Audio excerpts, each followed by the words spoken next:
오늘은 역대하 20장 20절 이하의 말씀을 봉독해 올렸고요. 누구를 만나든 승리, 어디로 가든지 형통하고 또 누구를 만나든 우리가 승리하는 삶을 살아가려면 어떤 마음가짐과 자세를 가져야 할까? 우리가 여러 번 나누었던 말씀의 본문입니다만 오늘 여호사밧을 통하여 주시는 하나님 말씀 앞에 우리 모두 새로운 각오와 결단으로 나아갈 수 있는 성도들이 다 되시기를 주의 이름으로 축원해 드립니다. 오늘 같이 읽은 20절 말씀을 보면 이에 백성들이 아침에 일찍이 일어나서 들로 나가니라. 나갈 때에 여호사밧이 서서 이르되 유다와 예루살렘 주민들아 내 말을 들을지어다. 너희는 너희 하나님 여호와를 신뢰하라. 그리하면 견고히 서리라. 그의 선지자들을 신뢰하라. 그리하면 형통하리라. 여호사밧의 이스라엘 백성들을, 유다 백성들을 향한 말씀, 명령의 말씀을 우리가 봅니다. 본문으로 읽지 않았지만 역대하 20장 1절 이하의 말씀을 보면 남왕국 유다를 여호사밧이 다스리고 있을 때 그 주변에 있던 나라들 중에 모압과 암몬 그리고 마온의 연합군들이 유다를 쳐들어옵니다. 이 중가부족의 어마어마한 연합군들이 쳐들어올 때 여호사밧이 어떻게 합니까? 역시 본문으로 읽지 않았지만 20장 3절 말씀 보면 여호사밧이 두려워하여 여호와께로 낯을 향하여 간구하고 또 온 백성에게 금식하라 공포하였다고 기록을 하고 있어요. 여호사밧이 하나님을 향해서 부르짖어 기도하고 간구할 뿐만 아니라 그 유다 백성들 모두를 향해서 하나님 앞에 너희들이 금식하고 기도함으로 나가야 한다. 근데 그렇게 하나님 앞에 기도하고 간구하고 금식함으로 나아가니까 하나님께서 선지자 야시엘을 세워서 그를 통해서 말씀을 선포해 주십니다. 그 말씀도 역시 본문으로 읽지 않았지만 20장 15절 17절에 이렇게 기록이 돼요. 15절 야시엘이 이르되 온 유다와 예루살렘 주민들아 여호사밧 왕이여 들을지어다. 여호와께서 이같이 너희에게 말씀하시기를 너는 이 큰 무리로 말미암아 두려워하거나 놀라지 말라. 이 전쟁은 너희에게 속한 것이 아니요 하나님께 속한 것이니라. 17절 이 전쟁에는 너희가 싸울 것이 없나니 대열을 이루고 서서 너희와 함께한 여호와가 구원하는 것을 보라. 유다 예루살렘아 너희는 두려워하지 말며 놀라지 말고 내일 그들을 맞서 나가라. 여호와가 너희와 함께하리라 하셨느니라. 이 선지자 야시를 통해서 하나님께서 두려워 말라, 놀라지 말라, 그저 담대하게 너희들이 나가기만 하면 너희들이 싸우는 것이 아니라 내가 저들과 싸워줄 것이다. 그런 선지자를 통하여 들려주시는 하나님의 말씀 앞에 이 약속의 말씀을 믿고 붙들었던 여호사밧이 오늘 본문의 말씀을 통해서 그러므로 너희는 여호와 하나님을 신뢰하라. 여호와 하나님을 신뢰하라. 그리할 때 너희가 견고히 설 수 있고 여호와의 선지자를 신뢰하라. 그리하면 너희가 형통함으로 승리 역사를 이룰 수 있을 것이다. 여러분, 오늘 우리가 세상을 살아갈 때 그런 고난 역경이 우리 앞에 닥쳐옵니다. 어렵고 힘든 고난 역경이 우리 앞에 닥치면 대부분 사람들 마음이 무너지고 특별히 믿음의 사람들은 마음에 의심이 일어나요. 하나님이 어떻게 나에게 이럴 수 있는가?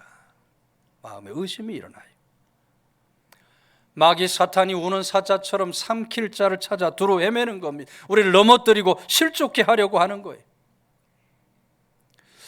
여러분, 우리 인생 앞에 그런 고난 역경이 오면 우리가 어떻게 해야 합니까? 그럴수록 우리가 하나님을 신뢰해야 할 줄로 믿으시기를 바랍니다. 하나님을 신뢰하고 하나님의 선지자를 신뢰하며 살아갈 수 있어야 돼요. 그런 사람에게 오늘 하나님의 말씀은 견고히 서게 할 것이고 형통한 삶을 주시겠다. 오늘 본문의 말씀을 미루어 볼 때 형통이 무슨 말입니까? 이 전쟁에서 반드시 승리하게 해 주시겠다는 겁니다. 여러분, 오늘 우리는 언제나 하나님을 신뢰해야 돼요. 오늘 본문의 말씀처럼 주의 종도 신뢰할 수 있어야 돼요. 주의 종이 하나님 말씀을 대언하지만 그러나 이것은 사람의 말이 아니기 때문에 하나님 말씀을 들을 때 그 말씀을 신뢰하고 말씀을 따라 순종하며 살아갈 수 있어야 돼요. 주의 종을 통한 하나님의 말씀을 사람의 말로만 받으면 어떻게 됩니까? 우리 삶에 어떤 능력도 어떤 승리도 일어날 수가 없어요. 하나님을 신뢰하는 것처럼 주의 종의 말을 하나님의 말씀으로 받으면 그것이 우리 삶의 능력으로 승리로 나타나게 될 줄로 믿으시기를 바랍니다. 오직 하나님만 신뢰하며 나아가는 것, 그것이 바로 누구를 만나든 승리하는 그런 비결이 되고 원리가 된다. 미국에서 한때 최고의 인기를 누렸던 스포츠 스타 가운데 타드 허스틴이라는 수상 스키 선수가 있었습니다. 1981년 4월인데 세계적인 선수가 될 것이다, 그런 당찬 꿈을 가지고 훈련을 받다가 불의의 사고를 당하게 돼요. 수상 스키를 타다가 몸이 로프와 플로펠러에 감기면서 순식간에 두 다리가 잘려나가고 겨우 목숨만 부지하게 됩니다. 엄청난 좌절과 절망이 닥쳐요. 그래서 자살을 시도하기도 했다 그래요. 그런데 믿음이 아주 독실했던 허드슨, 믿음이 아주 독실했던 이 허스틴이 어느 날 말씀을 바라보는 가운데 하박국 3장 17장의 말씀을 통해서 큰 은혜와 도전을 받게 돼요. 비록 무화과 나무가 무성치 못하고 포도나무에 열매가 없으며 감람나무 소출이 없으며 밭에 식물이 없으며 우리의 양이 없으며 외양간에 소가 없을지라도 나는 여호와를 인하여 즐거워하고 나의 구원의 하나님을 인하여 기뻐하리로다. 그 말씀 앞에서 허스틴이 결단을 합니다. 내가 이렇게 된 데는 분명히 하나님의 뜻이 있을 것이다. 내가 두 다리를 다 잃어버려 삶에 아무런 희망이 없지만 남은 생에 내가 하나님으로 인하여 기뻐하고 하나님을 인하여 즐거워하면서 하나님만 신뢰하며 살아가겠다. 믿음의 결단을 드려요. 이후에 허스틴이 자기처럼 어려운 사람들에게 힘이 되려고 심리학과 상담학을 공부했다 그래요. 캘리포니아에 있는 병원 의학 상담원으로 취직을 해서 정말 많은 사람들에게 힘과 용기를 주고 또 하나님을 믿는 믿음을 저들의 마음속에 심어주었다. 그렇게 하나님의 사람으로 열심히 살아가고 있는데 어느 날 기도하는 중에 허스틴이 아주 세미한 하나님의 음성을 듣습니다.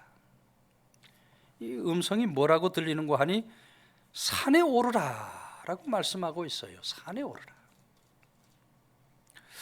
하나님 말씀을 의지해서 의족을 낀 채 믿음으로 산을 올라가는 겁니다. 그러니까 첫 번째 산 올라간 것을 계기로 내가 미국의 산을 돌겠다 하는 계획을 세우고 66일 동안 산을 매일같이 올랐다 그래요. 1994년 8월 17일 마지막으로 50번째 주인 하와이에서 하와이 산을 올라갑니다. 그 장면이 미국 전역에 중계가 되는 거예요. 의족을 끼고 그 하와이 산을 올라가는 그 모습을 따라가면서 실시간으로 중계가 되는 거예요. 산의 정상에 오른 허스틴이 땅에 엎드려 입을 맞추고 하나님 앞에 이렇게 기도를 드립니다. 전능하신 하나님, 두 다리가 없는 이 연약한 사람에게 이런 영광을 주시니 감사를 드립니다. 저 같은 자에게 정상을 오를 힘을 주셨으니 저와 같은 형제들에게도 그런 힘과 용기와 믿음을 주시옵소서. 하나님을 바라보고 하나님을 신뢰하는 자, 하나님께서 주시는 놀라운 승리의 역사, 감동적인 이야기가 아닐 수 없어요. 여러분, 오늘 우리들도 이 세상을 살면서 그런 뜻하지 않는 위기를 만나고 생각지 않은 고난 역경을 만나게 됩니다. 그럴 때 절망에 매이고 좌절에 빠지면 누구라도 인생 실패자의 길을 갈 수밖에 없어요. 그러나 허스틴처럼 하나님 말씀을 붙들고 하나님 신뢰하고 살아가면 누구라도 인생 승리자가 될 수 있게 될 줄로 믿으시기를 바랍니다. 하나님은 그런 믿음의 사람에게 언제나 형통의 길을 주시고 이기고 승리하는 길을 주시는 그런 좋으신 하나님이 되신다. 테레사 수녀가 남긴 유명한 말이죠. 고통은 성장의 법칙이요 기쁨의 원천이다 그랬어요. 고통 없이는 우리 삶의 성장도 있을 수 없고 고통 없이는 우리 삶의 어떤 기쁨도 있을 수 없다는 그런 이야기입니다. 교육자인 페스탈로치도 이런 얘기를 했어요. 고난은 어려움보다 더 많은 가치를 준다 그랬어요. 고난이 오지만 고난 중에서 하나님을 신뢰하면 하나님께서는 그 고난 후에 엄청난 축복을, 엄청난 승리의 길을 열어주시는 그런 하나님이 되신다는 겁니다. 여러분, 말씀 보면 이스라엘 백성이 살고 있는 땅을, 가나안 땅을 젖과 꿀이 흐르는 땅이라 그랬어요. 지금도 이스라엘 가보면 과거나 오늘이나 동일하죠. 이스라엘 땅은 대부분 돌산입니다. 사막이에요. 그 사막에서 풀 한 폭이 보기 힘든 그런 땅인데도 하나님 말씀은 젖과 꿀이 흐르는 땅이다. 어떻게 그런 땅이 젖과 꿀이 흐르는 땅이 될 수 있습니까? 땅이 그렇기 때문에 이스라엘 백성들이 더 하나님을 신뢰하는 겁니다. 땅이 그렇기 때문에 하나님 말씀만을 붙들고 의지하며 살아간 거예요. 그렇게 하나님을 신뢰하고 말씀을 의지하고 살아갈 수 있었기 때문에 오히려 그 척박한 땅이 젖과 꿀이 흐르는 축복의 땅이 된 줄로 믿으시기를 바랍니다. 하나님을 신뢰하는 사람에게는 척박한 땅도 축복의 땅으로 바꾸어 주시는 하나님의 역사를 누릴 수가 있게 된다. 오늘 우리 모두 본문의 여호사밧과 같이 우리 앞에 어떤 일이 닥친다 할지라도, 우리 앞에 어떤 대적이 닥친다 할지라도 오직 하나님만 신뢰하며 살아가는 사람, 그래서 하나님께서 주시는 놀라운 승리의 길을 걸어가는 믿음의 권속들 다 되시기를 주의 이름으로 축원해 드립니다. 21절 말씀은 백성과 더불어 의논하고 노래하는 자들을 택하여 거룩한 예복을 입히고 군대 앞에서 행진하며 여호와를 찬송하여 이르기를 여호와께 감사하세 그의 인자하심이 영원하미로다. 여러분, 그렇게 찬송을 부르고 전쟁에 임하니까 어떤 일이 일어납니까? 정말 인간의 생각으로 상상할 수 없는 일들이 일어납니다. 이어지는 22절에 그 노래와 찬송이 시작될 때 여호와께서 복병을 두어 유다를 치러 온 암몬 자손과 모압과 세일산 주민들을 치게 하심으로 그들이 패하였다 하고 말씀하고 있어요. 그리고 이어지는 말씀은 23절 곧 암몬과 모압 자손이 일어나 세일산 주민들을 쳐서 진멸하고 세일 주민들을 멸한 후에는 그들이 서로 쳐 죽였다고 기록을 하고 있어요. 모압 자손과 암몬 군사가 갑자기 일어나더니 세일산 자손인 마온의 군사를 쳐서 진멸하는 그런 일이 일어나는 겁니다. 그렇게 세일 군대를 다 진멸한 후에는 또 모압과 암몬이 자기들끼리 또 싸움이 일어나가지고 쳐 죽이기 시작하는 거예요. 생각할 수 없는 그런 기적적인 일이 일어나게 된 겁니다. 언제 여러분 그런 일이 일어났다는 겁니까? 언제 그런 일이 일어났어요? 그 노래와 찬송이 시작될 때예요. 하나님을 향해서 찬송을 부르고 노래를 부르기 시작할 때에 그런 일이 일어났다. 유다 백성들이 하나님을 향해서 감사 찬송을 들으니까 적군들끼리 서로 죽고 죽이는 그런 일로, 그런 신기한 역사로 일어나게 된 겁니다. 24절 말씀 보면 유다 사람 하나가 들고 있는 높은 망대에 올라가서 보니까 살아있는 적군이 한 사람도 없어요. 다 시체가 되었어요. 유다 백성들이 활 한 번 쏘지 않고 칼 한 번 휘두르지 않고 완벽한 승리를 거둔 겁니다.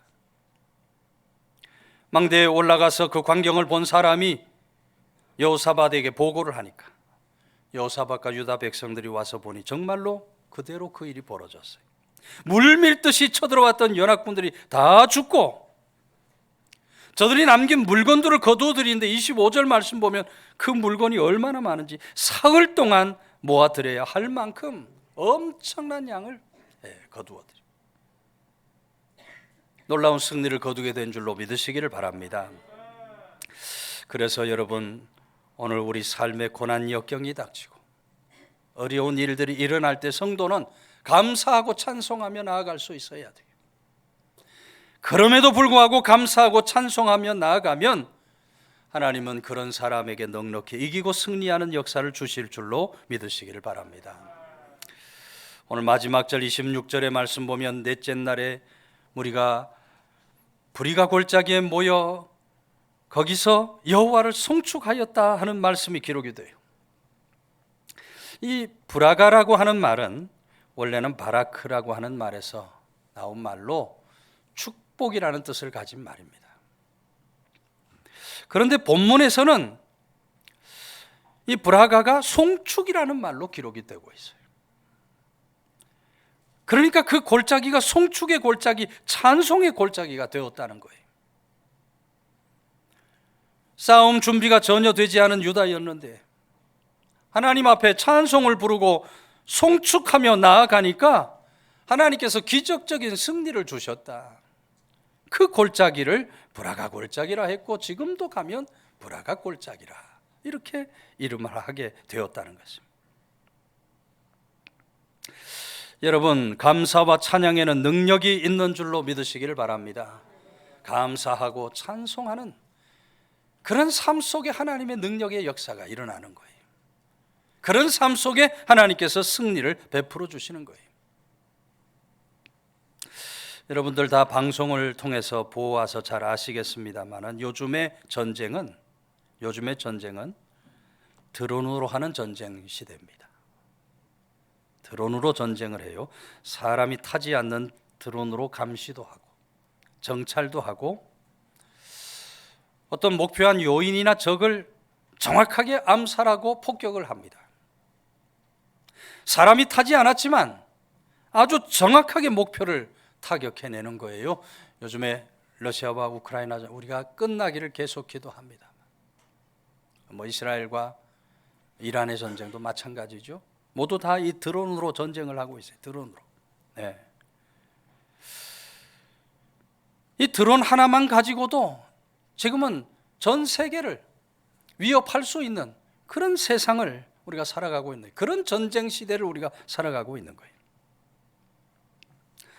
그런데 오늘 본문에서 나타나는 전쟁은 그런 것과는 전혀 다른 전쟁이죠. 칼도 없고 총도 없고 요즘 말로 말하면 탱크도 없고 드론도 없는데 하나님께 그냥 감사 찬송으로 나아가니까 하나님이 승리를 주신 겁니다.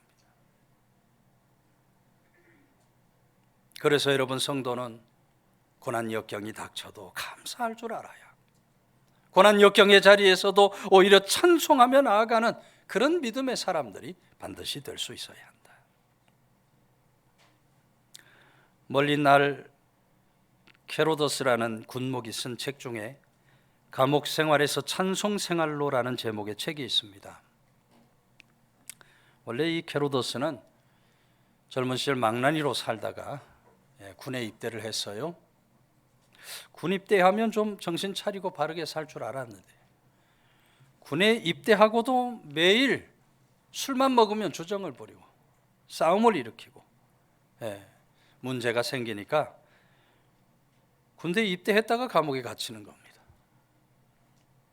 그런데 그 감옥에서 전도를 받게 돼요. 감옥에서 예수님을 믿게 되고 구주로 영접하게 됩니다. 예. 감옥이 오히려 그에게 놀라운 구원의 역사를 베풀어 준 거예요. 내가 일평생 이 하나님을 증거하고 하나님께 감사 찬송하며 살아가겠다 작정을 하고 감옥에서 나오자마자 신학교에 들어가서 공부를 하고 열심히 공부해서 군목이 되는 거예요. 군목이. 예. 이 책에 보면 그가 군목을 하는 중에 있었던 간증 얘기가 하나 나와요. 어떤 부인이 어느 날 찾아와서 하는 말이, 목사님, 우리 남편 술주정꾼인데 술만 먹으면 들어와서 주정을 부리고 폭력을 행사하고 도저히 이 남편하고 살 수가 없습니다.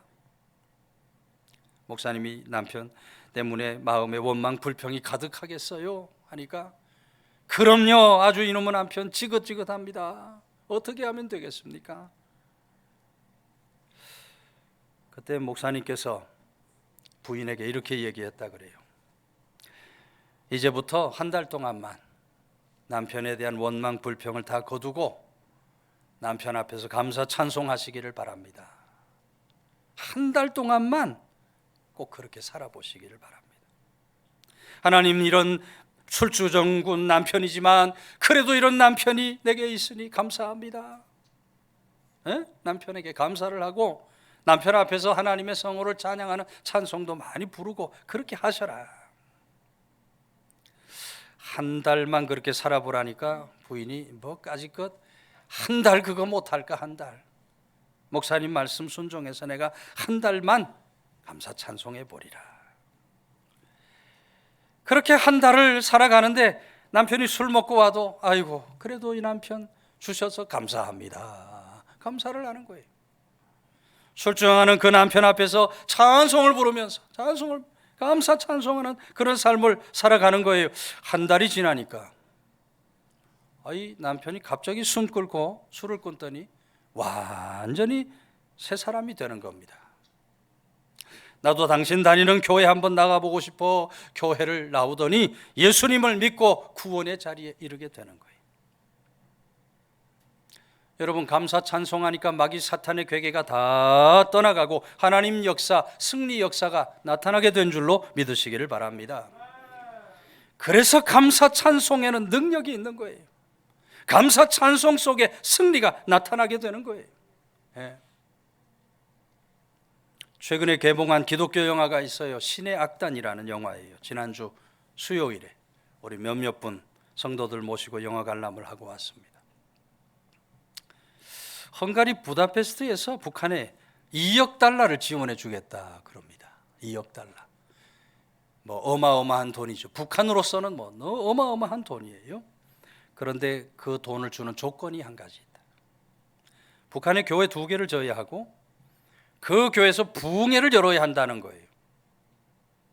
북한에서 흔히 아는 대로 가짜 교인들 갖다 놓고 가짜 목사 갖다 놓고 겉모양만 부흥회를 해서 안 되고 정말 믿음의 사람들이 모여서 하나님 앞에 드리는 그런 부흥의 모습이어야 한다. 찬양을 불러도 가짜 찬양이 아니고 입술만 찬양이 아니고 정말 남한 교회에서 드리는 그 찬양대 찬양처럼 그렇게 신실한 믿음을 가지고 찬양을 부르는 그런 찬양단도 있어야 한다. 우리가 가서 그런 모습 확인하고 난 후에 2억 달러 지원해 주겠다. 그러니까 북한의 간부가 욕심이 나는 겁니다. 야, 2억 달러 준다는데 그거 왜 우리 못해? 한번 그렇게 만들어 보라 지시를 내려요. 노래 부르는 악단 하나를 불러다가 찬양단을 시켜요. 찬양 연습을 시키는데 연습시키는 사람이 바로 기독교인들을 잡아서 가두거나 고문을 하거나 죽이는 그런 북한 소자와 대위입니다. 서로 경쟁적으로 예수 믿는 사람 잡아다가 고문하고 감옥에 보내고 죽이는 그런 소자와 대위예요. 이 사람들이 그 노래 부르는 악단을 불러다 찬양단 연습을 시키는데 노래 부르는 사람이 없어요. 노래 부를 사람이 없으니까 이 소자와 대위도 어쩔 수 없이 보여주기식 노래를 부르게 되는 거예요. 찬양을 시작하는데 여러분 어떻게 되겠습니까? 이 소자도 대위도 그렇게 찬양을 부르는 가운데 하나님이 살아계심을 알게 되는 거예요. 찬양을 부르는 가운데 마음속에 믿음이 싹트기 시작하는 거예요. 결국은 여러분 이 찬양단들은 다 탈북시키고 남한으로 보내고 소자와 대위가 순교하는 것으로 이 영화가 끝이 나요. 찬양의 힘이 얼마나 대단한가. 찬양을 부를 때 우리 갔던 성도들뿐만 아니라 거기 모인 모든 사람들이 다 눈물을 흘려요. 여러분 찬양에는 능력이 있는 줄로 믿으시기를 바랍니다. 우리가 날마다 주의 성호를 감사하고 찬송하며 살아가는 사람, 하나님 그런 사람을 돌아보시고 그런 사람에게 이기고 승리하는 길을 주시는 좋으신 하나님이 되신다. 오늘 본문의 여호사밧과 유다 백성들처럼 날마다 감사 찬송으로 살아가는 사람, 누구를 만나든 무엇을 만나든 하나님 주시는 신기한 승리를 누리며 살아갈 수 있는 믿음의 권속들 다 되시기를 주의 이름으로 축원해 드립니다.